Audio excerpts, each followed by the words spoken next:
It's an honor to address this August House regarding the 2021-2022 budget. The total allocation to the Ministry of Women, Children and Poverty Alleviation for the upcoming fiscal year is $145 million, which is a decrease of 9.21% from last year.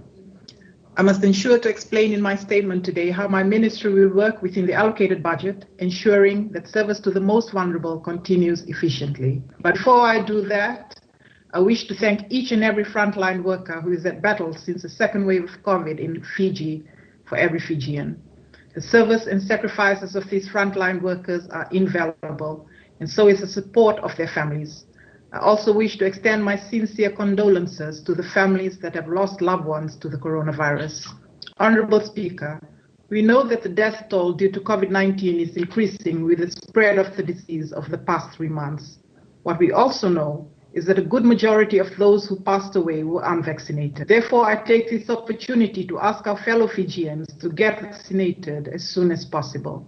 Government has even established vaccination drive-through venues and arrangements to enhance accessibility for vaccination to all Fijians.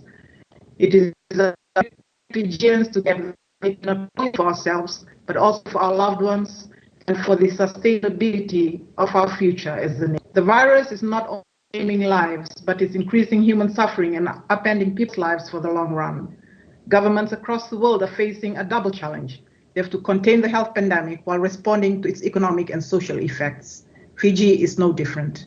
Having said that, I congratulate and thank the Honorable AG and Minister for Economy and his team for giving us the 2021-22 budget, which is aimed at doing just what is demanded by COVID times, balancing both the health and inevitable socio-economic crisis we're faced. COVID-19 is a human, economic, and social crisis that is now attacking our own country to its core. This means for the Fijian government, which has pledged to leave no one behind in alignment to our commitment to the SDGs, the need to promote social inclusion, reduce inequalities, and alleviate poverty remains paramount, and the 2021-2022 budget is exemplary of the political will of the Fijian government to do just that. The COVID-19 outbreak affects all segments of the population and is particularly detrimental to members of those social groups in the most vulnerable situations. Evidence indicates that the socio-economic impacts of the virus are being borne disproportionately by women and vulnerable groups, including the poor. Therefore, the priority for my ministry now is to ensure that the indirect implications of COVID are also managed, particularly in relation to its implications on our clients. Our aim is to ensure that our national social protection system continues to be operated efficiently in serving those eligible beneficiaries. I'm happy that even at a time when the economy is not in its best position, this government is able to allocate sufficient money to ensure the continuity of social protection allowances to current beneficiaries. The Fijian government has had to take unprecedented actions to respond to the health, economic, and social impacts of the pandemic so far. Crisis in Fiji is nothing new, with natural disasters being a frequent kind, and in every crisis, some people are affected more than others. The people hit have often been individuals and families already struggling before the crisis, which has highlighted the significant pre-existing inequalities. However, COVID-19 has also been a huge blow to those who were able to make ends meet before the pandemic. This budget further who has been acted in the best possible way for some relief, all of which fall into the larger social protection system of the country and is not restricted to social welfare beneficiaries alone. In responding to the needs arising due to the severe implications of the pandemic, it has been recognized that social protection indeed has a fundamental role to play in addressing the social, economic, and health scopes of the pandemic. Through this budget, the Fijian government proves that it supports the idea that social protection needs to be an integral component of our national economic recovery plan and as a component of fiscal stimulus that can boost collective demand and support the economy to bounce back. The UNESCAP has recently made a proposal for member countries to widen social protection by spending 2 to 6% of GDPs in order to lift people out of poverty and enhance resilience against future pandemics. In the past years and in the new budget, government allocation to social welfare programs alone in Fiji make up 1.4% of the GDP and over 4% of the entire government budget for both years. This is aside from other government-funded assistance that forms a nationwide social protection network in its entirety, such as the introduced unemployment benefits, disability elderly care through grants to NGOs, for example, healthcare, and so on. The $200 million allocated for unemployment benefits, together with the allocation to my ministry, easily crosses the recommended allocation to expand social protection systems by ESCAP. So it is safe that the government is doing its best to align itself to international standards when it comes to widening social protection. To be made clear at this point, that by protecting individuals and families in need, social protection can help address the health, social, and economic dimensions of the current crisis.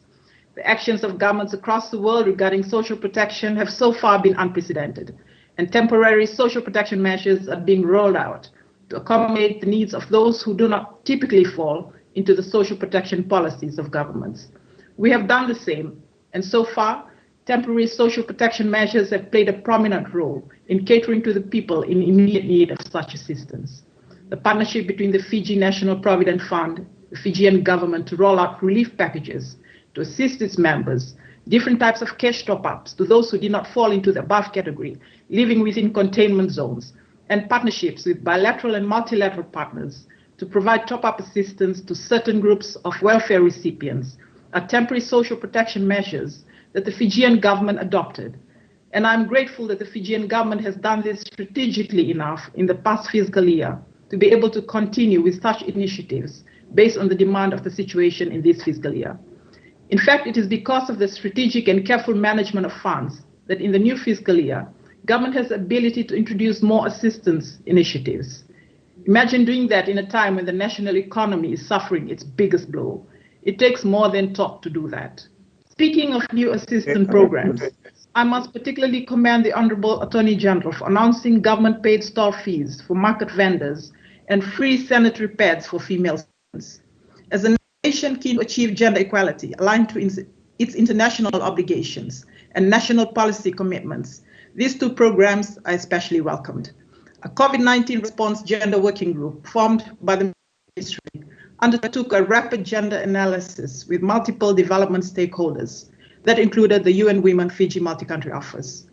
The analysis found that 40% of rural women in Fiji work as farmers or as farm laborers.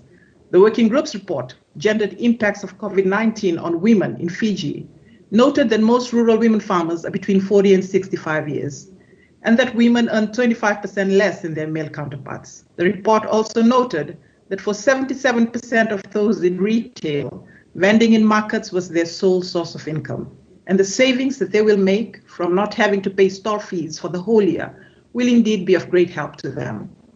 We can also proudly say that we have followed in the footsteps of some of the most developed economies like New Zealand and Scotland to address what we call period poverty. Gender inequality, extreme poverty, humanitarian crisis, and harmful traditions can all turn menstruation into a time of deprivation and stigma, which can undermine a female's enjoyment of fundamental human rights like education and human dignity. This is an excellent initiative to begin mitigating period poverty in Fiji, and it couldn't have come at a better time. So I do not understand why a supposed gender equality champion and former director for women in government, like Honorable Charlotte Rondro, would want to attack such an initiative that contributes directly to the empowerment of girls. This government finds opportunities to improve in every situation. And a good example of this, how we had to recognize and sought to fill significant coverage gaps in our social protection systems over the past year. And this was when we developed Fiji's first ever targeted social assistance policy. And this will be our guide for the new fiscal year and the years ahead as we work with the budgets allocated to the Ministry for Social Welfare. Like always, the largest portion of the ministry's total budget allocation in the new fiscal year is for the administration of the nation's core social protection programs. The clientele benefiting from these programs include children, the disadvantaged, persons with disabilities, and the elderly. The Honorable Rondro has speaked on the decrease in the social protection budget for the ministry to support her assertion that it shows a case of misplaced priority. So last year, the ministry carried out for the first time a recertification exercise to clean and update our list of beneficiaries. For that exercise alone, over 7,000 beneficiaries from different programs were removed from the beneficiary list. To complement that, the Ministry's efforts in regularly reviewing case files to ensure that only eligible beneficiaries are actually receiving allowances has had an impact as well.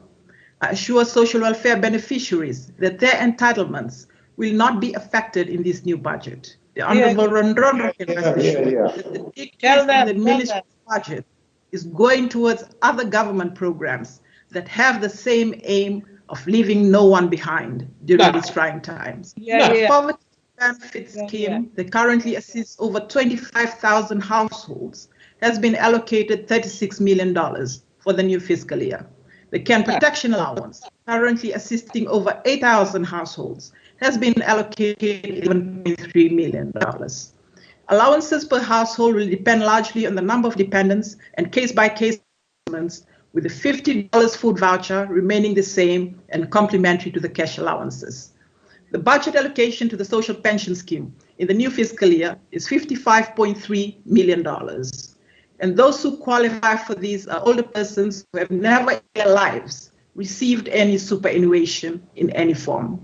There are currently 45,000 recipients under this program. The introduction of the social pension scheme in 2013 and the progressive reduction of the eligibility age from 70 to 65 years, and the increase of the allowances from $30 per month to $50 and then to $100 since our commitment to the Madrid International Plan of Action on Aging.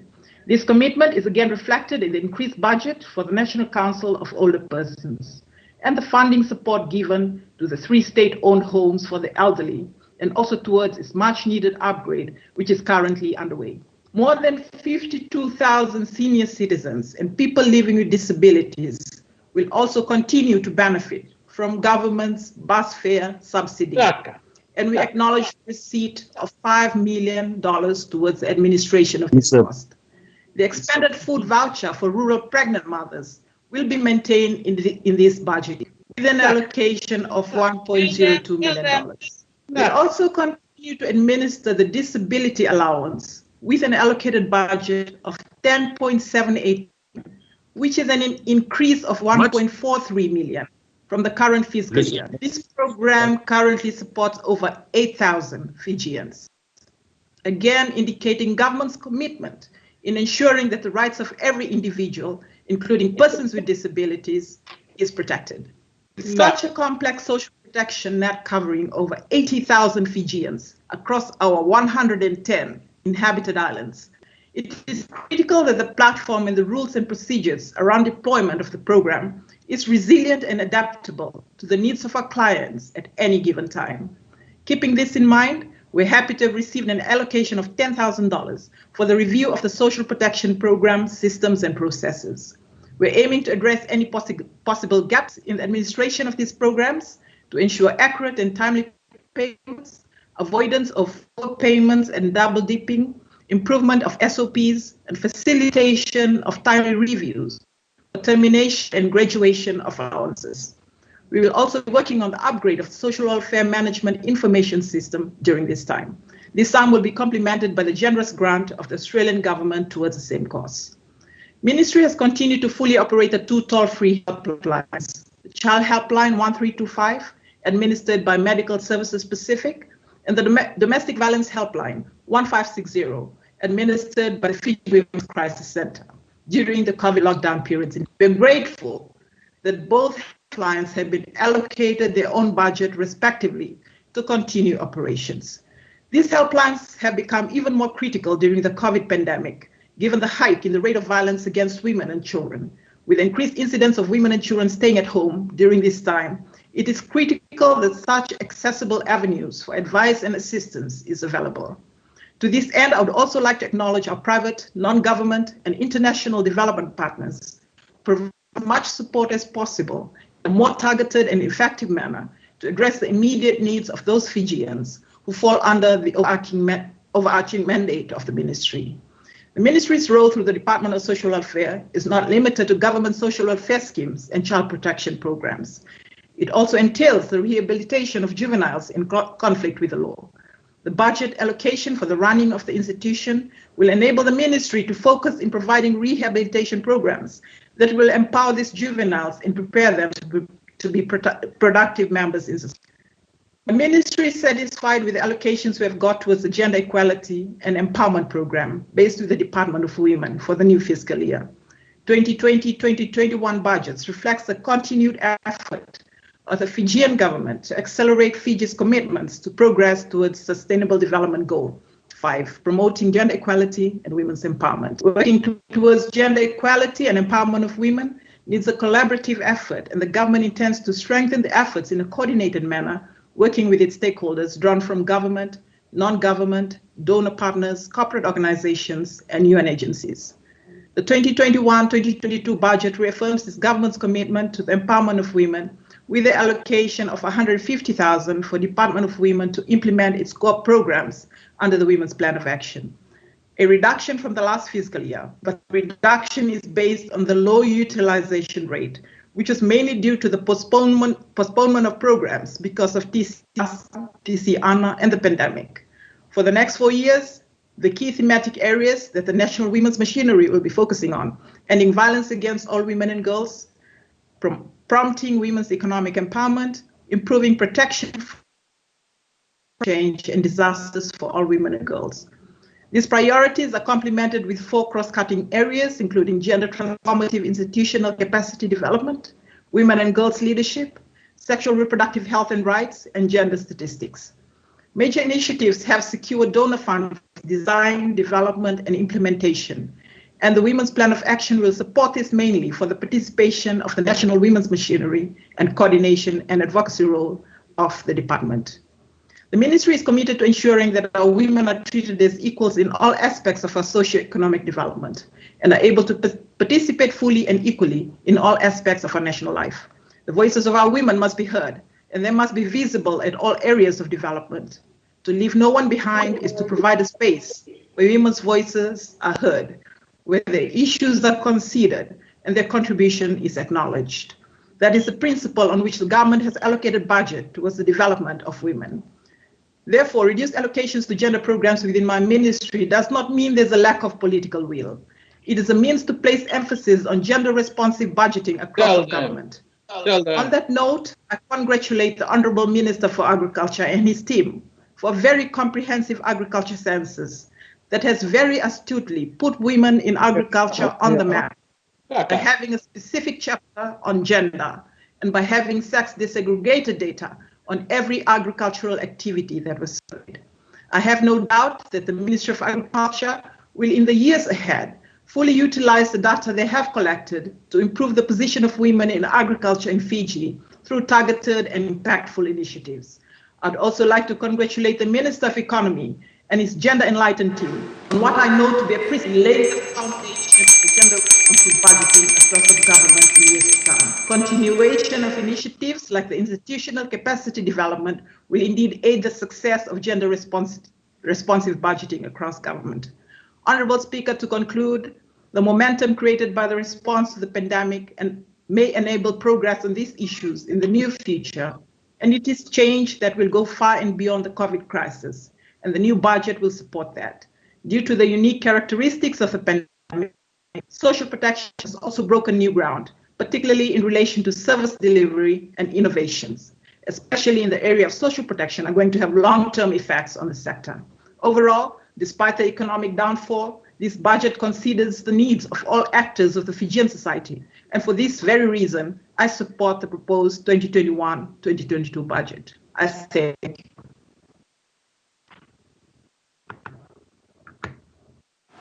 Minister, for contribution to the debate.